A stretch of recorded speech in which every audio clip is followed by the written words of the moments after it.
Hello बच्चों, let's read this question. The question say that aryl halides are extremely less reactive towards nucleophilic substitution reaction due to. Question में बोला गया है aryl halide extremely less reactive होता है nucleophilic substitution reaction के towards. तो यहाँ पर 4 ऑप्शन गिवन है और बताना है कि इनमें से करेक्ट ऑप्शन कौन सा सही है। Option A resonance effect, option B instability of phenyl cation, option C repulsion between pi cloud of benzene ring and incoming nucleophile, option D all of the above. तो सबसे पहले समझेंगे की कॉन्सेप्ट।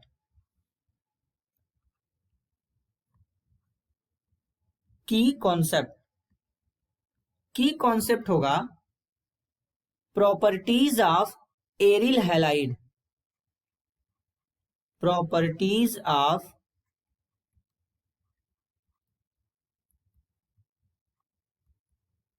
Aryl halide.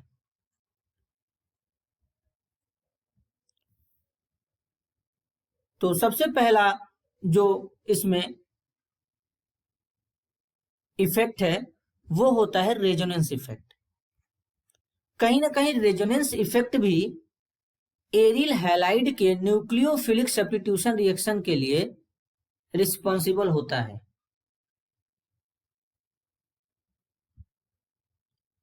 जैसे chlorobenzene का यहाँ पे सबसे पहले रेजोनेटिंग स्ट्रक्चर बनाएंगे।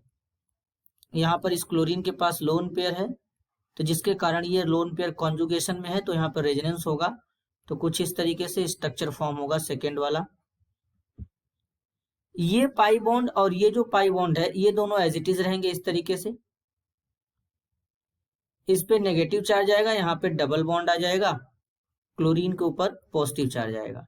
अगेन ये जो नेगेटिव चार्ज है ये नेगेटिव चार्ज यहाँ पे आएगा और ये बॉन्ड इस पे शिफ्ट होगा। तो कुछ इस तरीके का स्ट्रक्चर यहाँ पे फॉर्म हो जाएगा। एक डबल बॉन्ड यहाँ पे, ये डबल बॉन्ड ऑलरेडी है, डबल बॉन्ड Cl प्लस और इस कार्बन के ऊपर नेगेटिव चार्ज। अब ये नेगेटिव यहाँ पे आएगा कॉन्जुगेशन के थ्रू, तो ये बॉन्ड इस पे ब्रेक होगा। तो कुछ इस तरीके का स्ट्रक्चर यहाँ पे शो हो जाएगा।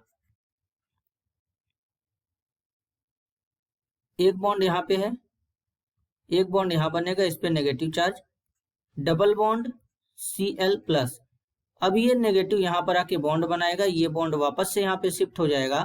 तो कुछ इस तरीके का स्ट्रक्चर यहाँ पे शो होने लगेगा। डबल बॉन्ड, एक बॉन्ड यहाँ पे, एक डबल बॉन्ड यहाँ पे आ जाएगा Cl। अब ये रेजोनेटिंग स्ट्रक्चर बन गया क्लोरोबेंजीन का। अब ये रेजोनेटिंग स्ट्रक्चर बन गया क्लोरोबेंजीन का। अब रेजोनेंस के कारण यहाँ पे ये डबल बॉन्ड कैरेक्टर आ गया है। रेजोनेंस के कारण कार्बन और क्लोरीन के बीच में यहाँ पर डबल बॉन्ड आ गया है। अब ये डबल बॉन्ड जो है पार्शियल डबल बॉन्ड है। अभी पार्शियल डबल बॉन्ड जो होता है ये उतना इजीली ब्रेक नहीं हो पाता है। इसके पीछे का रीजन होता है क्योंकि जैसे जैसे बॉन्ड का नंबर इंक्रीज करता है बॉन्ड लेंथ कम होने लगता है, और बॉन्ड लेंथ कम होने पर बॉन्ड स्ट्रेंथ ज्यादा हो जाता है, यानी बॉन्ड स्ट्रांग हो जाता है। तो जिसके कारण ये कार्बन क्लोरीन बॉन्ड उतना इजीली ब्रेक नहीं हो पाता है। तो ये न्यूक्लियोफिलिक सब्स्टिट्यूशन रिएक्शन के टुवर्ड्स इसका जो रेट होता है वो बहुत ही कम हो जाता है। तो ये पहला रीजन है रेजोनेंस इफेक्ट। दूसरा होता है अनस्टेबिलिटी ऑफ फिनाइल कैटायन। अब यहां पर ये जो क्लोरोबेंजीन है ये एक एरोमेटिक कंपाउंड होता है। जब यहां से इसके बॉन्ड को ब्रेक करके इस क्लोरीन को बाहर निकाल देंगे इस तरीके से, क्लोराइड आयन के फॉर्म में बाहर निकल जाएगा, तो इसके ऊपर आ जाएगा पॉजिटिव चार्ज। अब यहां पर पॉजिटिव चार्ज आने का मतलब है कि ये अनस्टेबल हो जाएगा, इसका एरोमेटिसिटी लॉस हो जाएगा। तो यहां पर ये जो फिनाइल कैटायन बना है ये अनस्टेबल हो जाएगा, क्योंकि इसका एरोमेटिसिटी लॉस हो जाएगा, और एरोमेटिक कंपाउंड जो होते हैं वो बहुत ही स्टेबल होते हैं, तो इसके कारण इसका रेट न्यूक्लियोफिलिक सब्स्टिट्यूशन रिएक्शन के टुवर्ड्स लेस हो जाएगा। अब यहां पर जो क्लोरोबेंजीन है, थर्ड पॉइंट, इसमें जो क्लोरोबेंजीन है, अब इसके साथ में ये बेंजीन रिंग जुड़ा है, यहां पर ये बेंजीन रिंग प्रेजेंट है। अब इस बेंजीन रिंग को इस तरीके अगर से बनाएं तो यहां पर 3 पाई बॉन्ड प्रेजेंट है। 3 पाई बॉन्ड का मतलब होता है 6 पाई इलेक्ट्रॉन प्रेजेंट है। अब इसके सामने से कोई जब न्यूक्लियोफाइल आएगा तो ये बेंजीन रिंग खुद यहाँ पे क्या करता है, न्यूक्लियोफाइल के जैसा काम करता है। अब सामने से दूसरा न्यूक्लियोफाइल आ रहा है, तो अब इस न्यूक्लियोफाइल में ये जो इलेक्ट्रॉन डेंसिटी है यहाँ पर, इसके इलेक्ट्रॉन डेंसिटी और इस जो बेंजीन रिंग के अंदर पाई बॉन्ड है ये भी अपने आप में इलेक्ट्रॉन डेंसिटी है, तो इनमें यहाँ पे रिपल्सन शो होने लगता है, यहाँ पर रिपल्सन होने लगता है, जिसके कारण इसका रेट न्यूक्लियोफिलिक सब्स्टिट्यूशन रिएक्शन के टुवर्ड्स कम हो जाता है।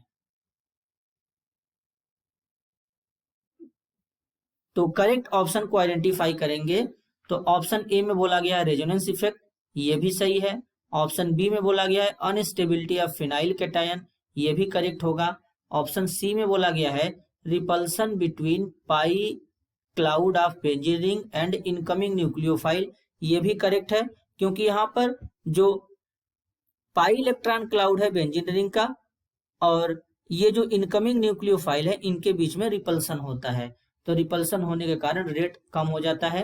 तो ए बी सी तीनों ऑप्शन करेक्ट है, तो इसमें जो करेक्ट ऑप्शन होगा वो होगा D, all of the above. This is your answer. I hope you understood it well. All the best.